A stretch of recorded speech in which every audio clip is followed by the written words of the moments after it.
BNews 19 horas. Um oferecimento. Brasil Terminal Portuário. FENOP. Modal GR. Porto Nave. Santos Brasil. Transbrasa. Boa noite, começa agora o BNews 19 horas com as principais notícias de logística e transporte dessa terça-feira, 30 de abril. As nossas equipes estão posicionadas de Brasília. Quem traz as notícias é Marília Sena. Boa noite, Marília.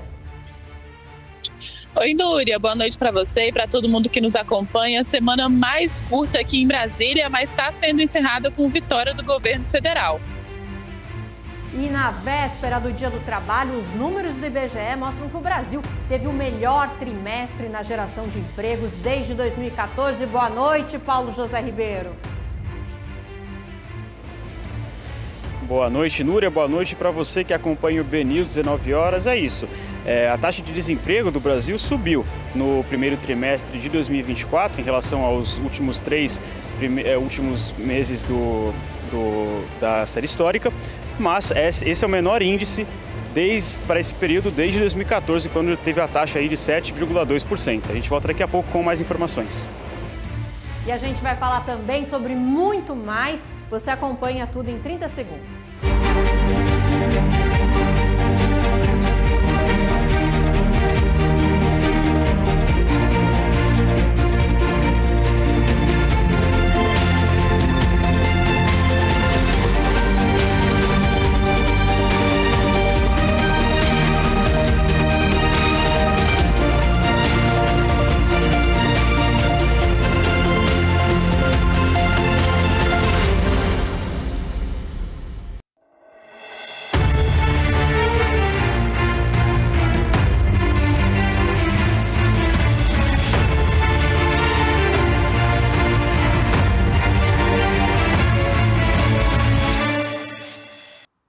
O Porto de Paranaguá, no Paraná, vive o melhor início de ano da sua história. O segundo maior complexo portuário do país vem batendo recordes consecutivos na movimentação. A reportagem é de Gustavo Zanaroli.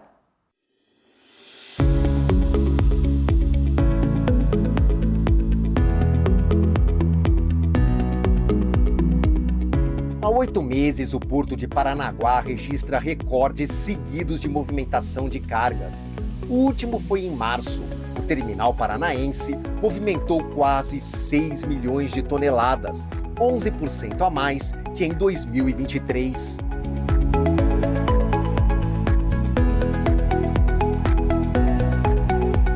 E em abril, um novo recorde. Em 24 horas, o porto movimentou 146 mil toneladas de soja. Foi entre os dias 21 e 22, 5% a mais que a marca anterior, registrada em agosto de 2019.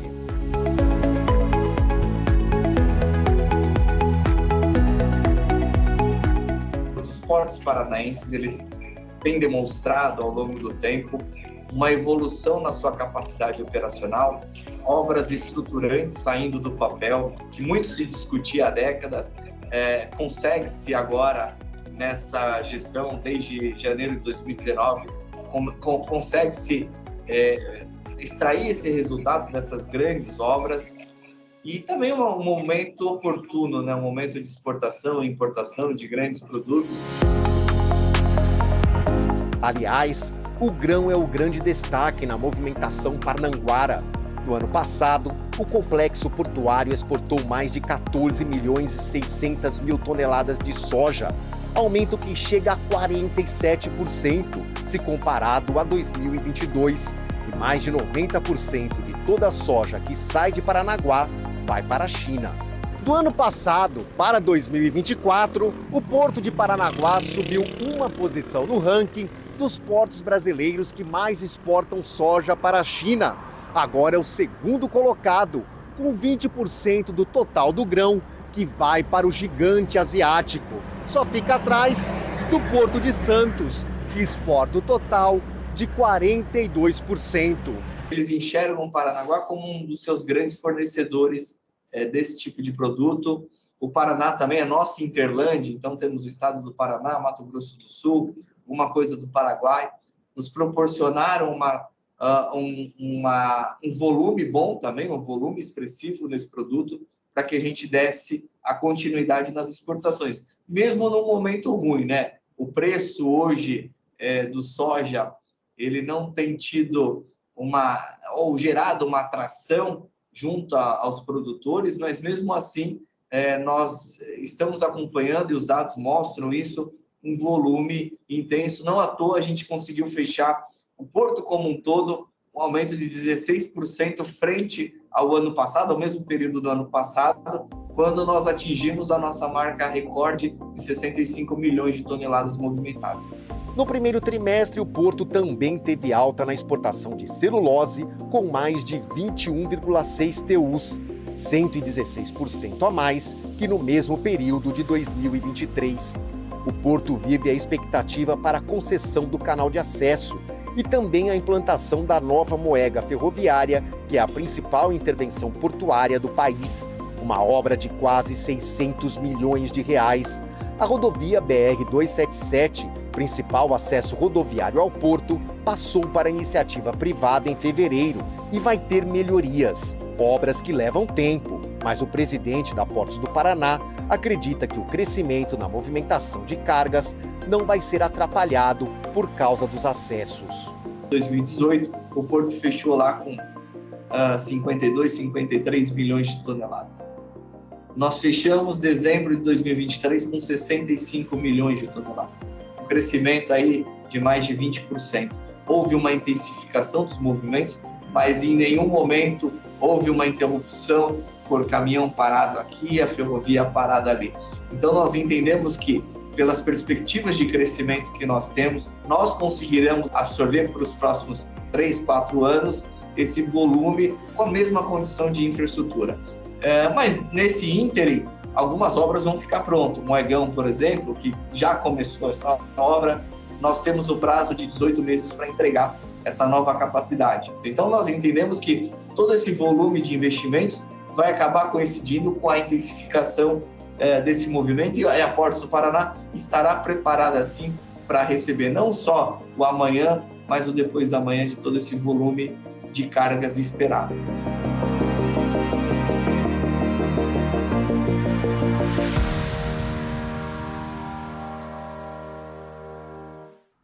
Lembrando que, além do destaque nas exportações, o Porto de Paranaguá é destaque nas importações, principalmente de fertilizante. Cerca de 30% de tudo que o Brasil recebe de fertilizante passa pelo Porto Paranaense. E o Senado adiou a votação do projeto que previa mudanças no arcabouço fiscal. Quem conta pra gente é a Marília Sena, lá de Brasília. Boa noite de novo, Marília.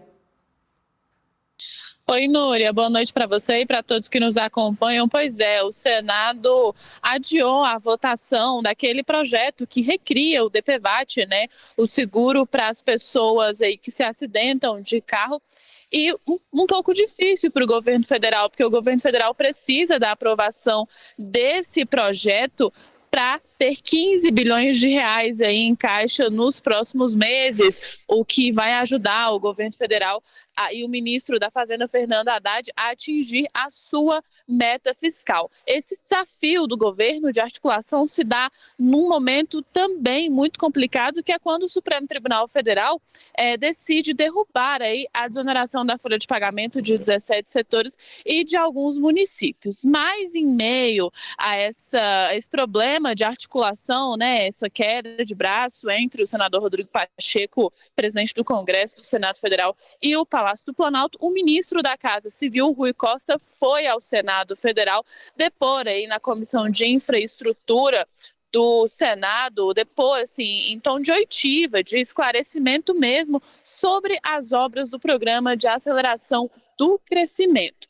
O que Rui Costa disse ali que é bastante importante? tem muita obra para fazer, mas cerca de 6 mil delas dependem de emendas parlamentares. A gente preparou um material com mais detalhes. A iniciativa partiu do senador Confúcio Moura, do MDB, que solicitou a audiência com o objetivo de fiscalizar o PAC para evitar que ocorram problemas semelhantes ao das versões anteriores do programa, nas quais o índice de conclusão das obras do PAC 1 ficou abaixo de 10% entre 2007 e 2010 e em 25% na segunda versão, a partir de 2010. Esses investimentos podem contribuir para superar os já conhecidos gargalos de infraestrutura que dificultam o desenvolvimento e contribuem para o custo do Brasil.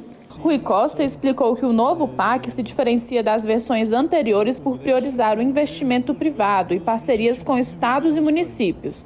Não é possível vencer e dar um desempenho adequado às obras se nós não atualizarmos um conjunto de marcos legais para dar celeridade, segurança jurídica e acelerar os investimentos do nosso país. Os recursos alocados para a execução das obras do programa são de 1,7 trilhão de reais, divididos entre o setor privado, Orçamento Geral da União, das estatais e dos financiamentos a estados, municípios e entes privados. Segundo o chefe da Casa Civil, 41% dos valores já estão em projetos em execução. Quando a gente fala de obras de portos, ferrovias, aeroportos, nós estamos falando de logística, estamos falando de reduzir custos das nossas empresas, reduzir custo do agronegócio brasileiro e, portanto, tornando nossos preços mais competitivos para a concorrência acirrada internacional. Rui Costa também foi questionado sobre a controvérsia a respeito da tarifa na hidrelétrica binacional de Itaipu, que tem um alto custo para a população mesmo com o valor do investimento amortizado, tendo apenas custos operacionais. O ministro explicou que a Itaipu é fruto de tratado internacional com o Paraguai, por isso está sendo operada dentro das leis estrangeiras e não prestam informações ou são subordinadas a órgãos de controle, seja de qualquer um dos países. E que cabe ao ministro das Relações Exteriores, Mauro Vieira, auxiliado pelo ministro de Minas e Energia, Alexandre Silveira, intermediarem a questão conforme diz no tratado.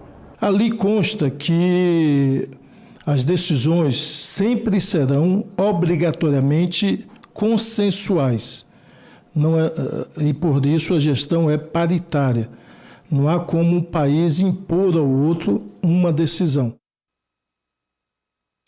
E aí, Núria, lembrando que a semana em Brasília começou ontem e já terminou hoje, mas com uma certa vitória para o governo federal, porque o Senado Federal já aprovou o PL do PERS, daquele programa de emergência ao setor aí de cultura, de turismo, com um teto de 15 bilhões de reais até 2026. A proposta que chegou da Câmara dos Deputados no final da semana passada não teve modificações da relatora no Senado, senadora Daniela Ribeiro, e já vai à sanção. Então, a articulação do ministro de Relações Institucionais, Alexandre Padilha, deu certo ali com os senadores, a princípio, e aprovou o texto do PERS sem modificações. O programa agora vai até 2026, mas com um teto de gastos de 15 bilhões de reais. E se ultrapassar esse teto de gastos de 15 bilhões, ele é extinto antes desse período aí de 2026. Foi uma maneira que o ministro da Fazenda, Fernando Haddad, e o Congresso Nacional encontrou de entrar em acordo ali com o setor de eventos, um setor que tem bastante dinheiro, bastante capacidade de desenvolvimento, de investimento, e estava aí essa queda de braço porque eles queriam manter esse programa emergencial que foi instalado durante a pandemia de Covid-19, um socorro durante esse período difícil da Covid-19, queriam manter, mas o ministro da Fazenda, Fernando Haddad, disse que não tinha como, e aí chegaram a esse acordo. O governo federal conseguiu manter o acordo com o Congresso Nacional. Núria. Obrigada, Marília. Bom feriado para você, viu? Boa noite. E olha, ainda falando de Brasília, as mulheres do setor portuário tiveram uma vitória super especial hoje. Gabriela Costa é a mais nova secretária executiva adjunta do Ministério de Portos e Aeroportos. Ela se junta a um grupo ainda muito pequeno de 5% de líderes femininas no setor. Em nome do Grupo Brasil Export, o nosso parabéns para a Gabriela. Bom, e o Aeroporto Internacional de Guarulhos, em São Paulo, voltou a utilizar o scanner corporal que detecta cápsulas de cocaína dentro do corpo humano.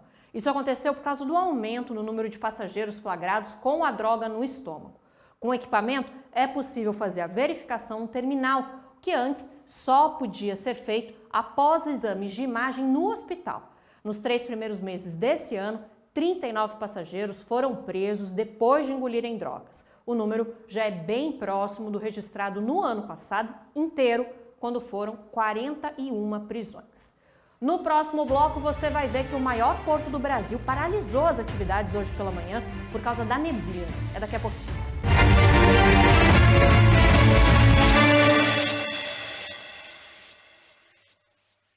Orgulho que bate no peito, orgulho de ser BTP. 10 anos no Porto de Santos, 10 anos de história por você. Ligando as rotas do mundo, fazendo o nosso país crescer. Levando e trazendo tudo o que é importante pra você. Orgulho que bate no peito, orgulho de ser BTP. 10 anos no Porto de Santos, 10 anos de história por você.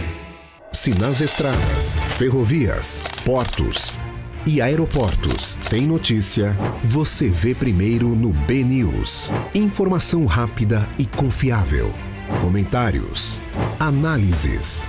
O que transforma o Brasil e o mundo está no BNews, o mais completo portal de notícias especializado em infraestrutura. Acesse e saiba tudo o que move o mercado.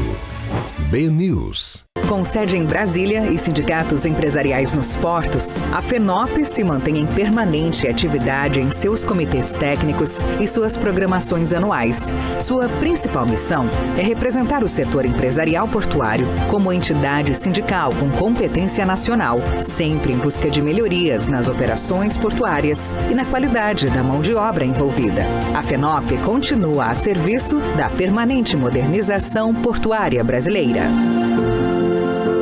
Somos Modal GR. A tecnologia está em constante transformação. Nós também, desde 2015, impulsionamos negócios com tecnologia de resultado. Abraçamos a mudança para maximizar a eficiência e dar agilidade ao seu negócio com soluções personalizadas. Tecnologia é nossa forma de transformar o planeta e fazer com que nossos clientes acompanhem a evolução digital. Modal GR, tecnologia e inovação estão no nosso DNA.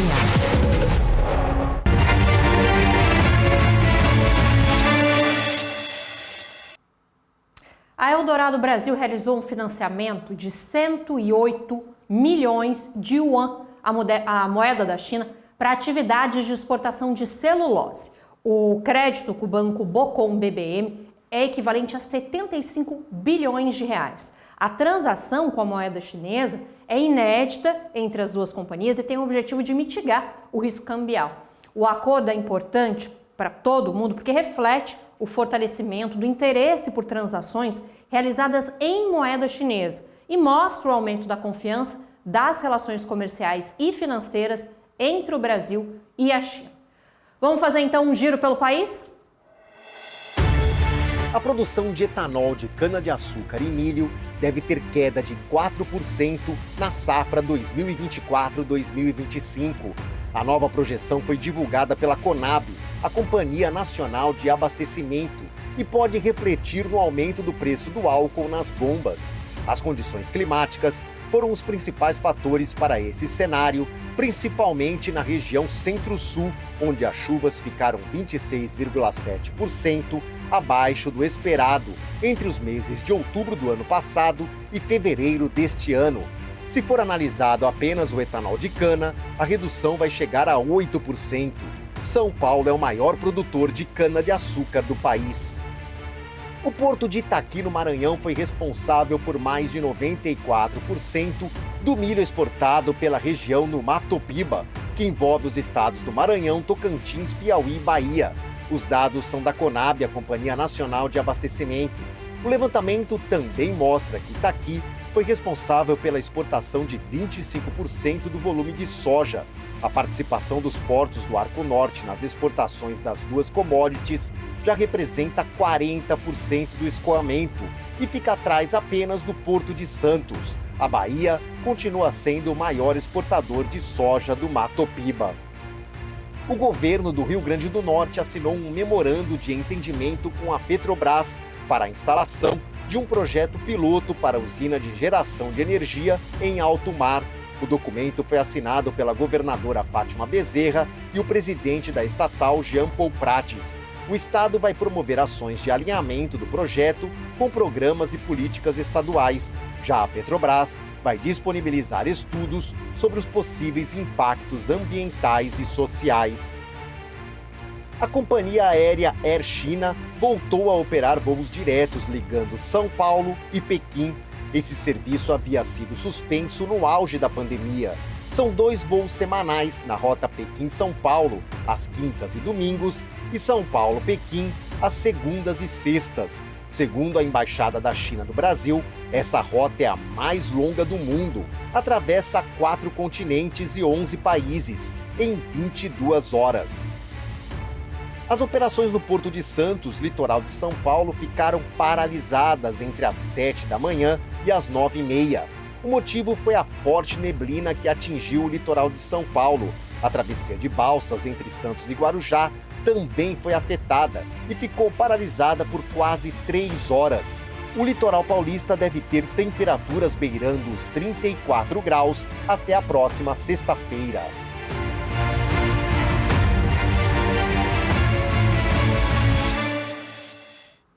Tem mais informação no portal bnews.com.br, vamos para lá.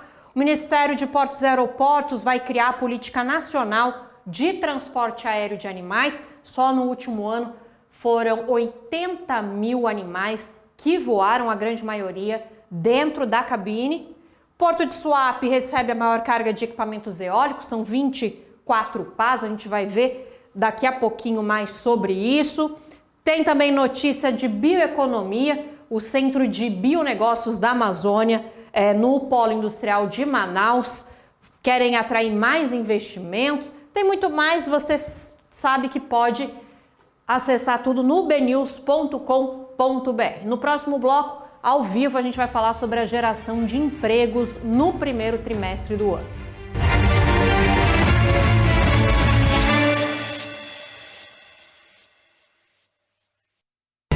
O que move o seu mundo? O nosso é movido pelo que carregamos. Movimentamos a eficiência e impulsionamos os negócios. Movimentamos o desenvolvimento e fortalecemos a região. Movimentamos as oportunidades e nos conectamos com as pessoas. É assim que a sustentabilidade, o crescimento e o futuro viram presente em cada movimento. Portonave, movimentamos mais do que contêineres.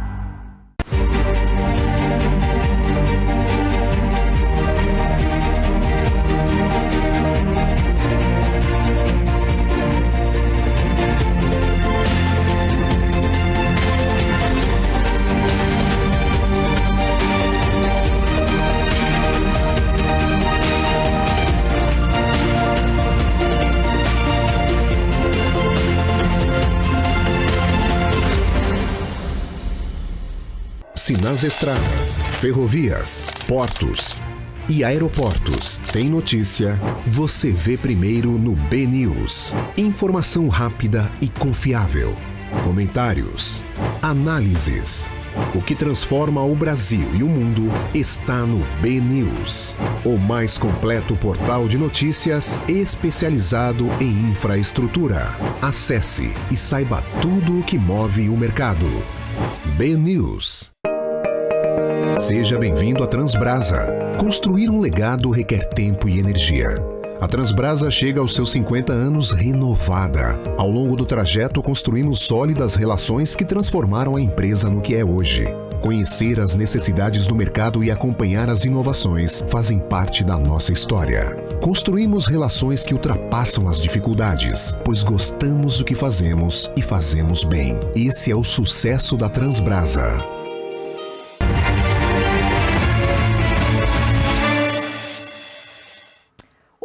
Parlamento Europeu aprovou uma lei que obriga as companhias de todos os setores da economia que fazem negócio com a União Europeia a verificar as cadeias de valor. A medida começa a valer em 2027 e deve impactar os exportadores brasileiros. Batizada com a sigla CS3D, a lei engloba desde a extração da matéria-prima até a distribuição, venda e marketing do produto ou serviço final. Implica na necessidade de adoção de indicadores ambientais, sociais e de governança, sobretudo no que diz respeito às violações dos direitos humanos e do meio ambiente. As empresas, em especial as grandes exportadoras, precisarão auditar os fornecedores, por exemplo, sobre a prática de desmatamento ilegal, perda de biodiversidade, trabalho análogo à escravidão e trabalho infantil. A previsão dos especialistas é de que a lei tem um efeito cascata, das grandes até as pequenas empresas, com um grande potencial de transformação no mundo todo. Vamos ver o que mais é notícia pelo Brasil. A ANAC, Agência Nacional de Aviação Civil, abriu uma consulta pública para debater as regras de transporte aéreo de animais. Consumidores, empresas aéreas, integrantes do setor e entidades da sociedade poderão enviar contribuições até o dia 15 de maio. A ideia é modificar a portaria de agosto de 2023, que trata sobre o transporte de animais em voos domésticos e internacionais. As discussões foram levantadas após a morte do cão Joca, de 5 anos, que foi transportado para o lugar errado na semana passada. A Prefeitura do Rio de Janeiro vai viabilizar uma nova modalidade de transporte entre os aeroportos Santos Dumont, no centro da cidade, e Galeão, na Ilha do Governador.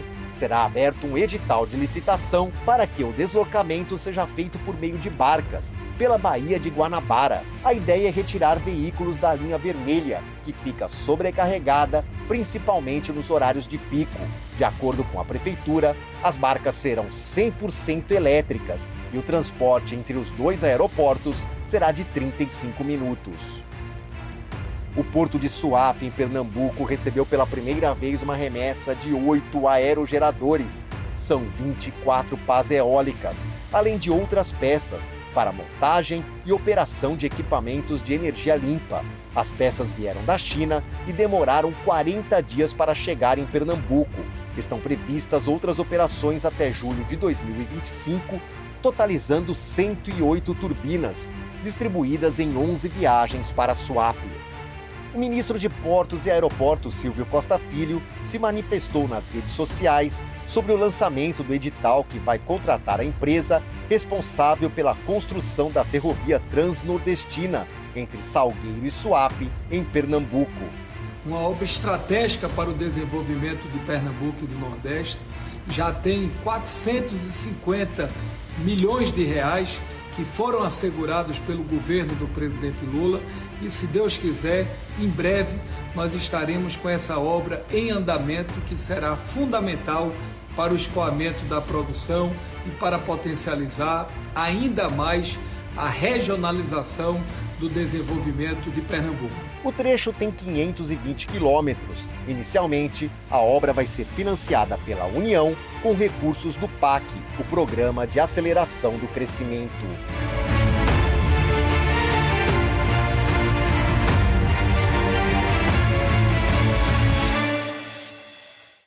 E na véspera do Dia do Trabalho, tem notícia boa. O primeiro trimestre de 2024 teve o melhor desempenho na geração de empregos da década. A gente conversa sobre isso com o Paulo José Ribeiro. Boa noite de novo, Paulo.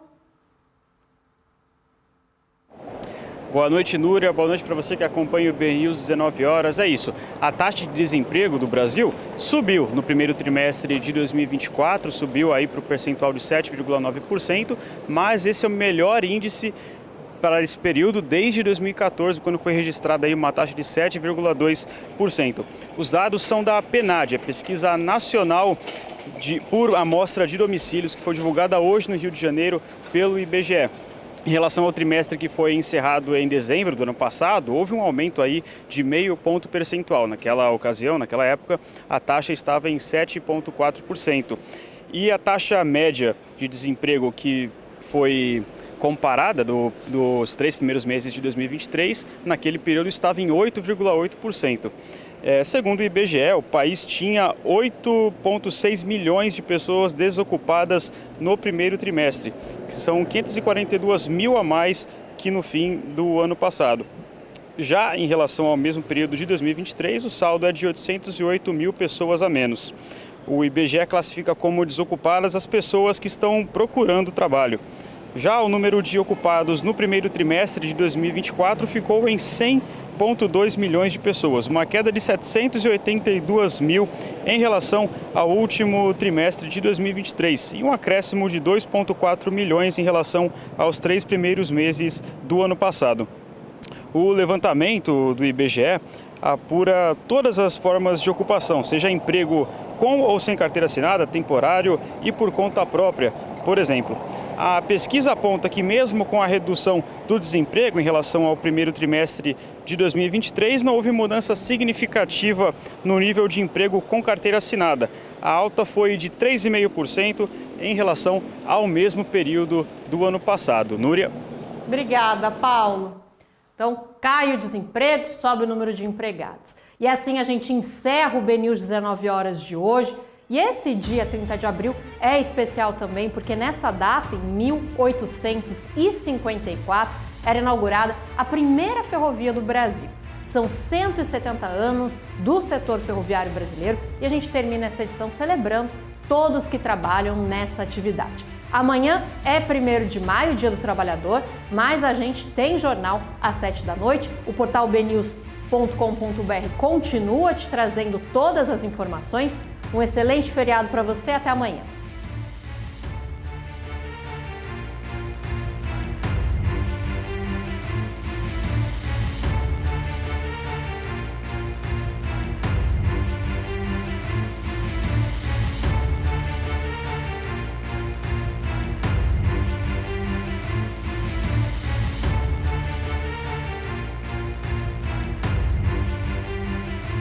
BNews 19 horas. Um oferecimento. Brasil Terminal Portuário. FENOP. Modal GR. Porto Nave. Santos Brasil. Transbrasa.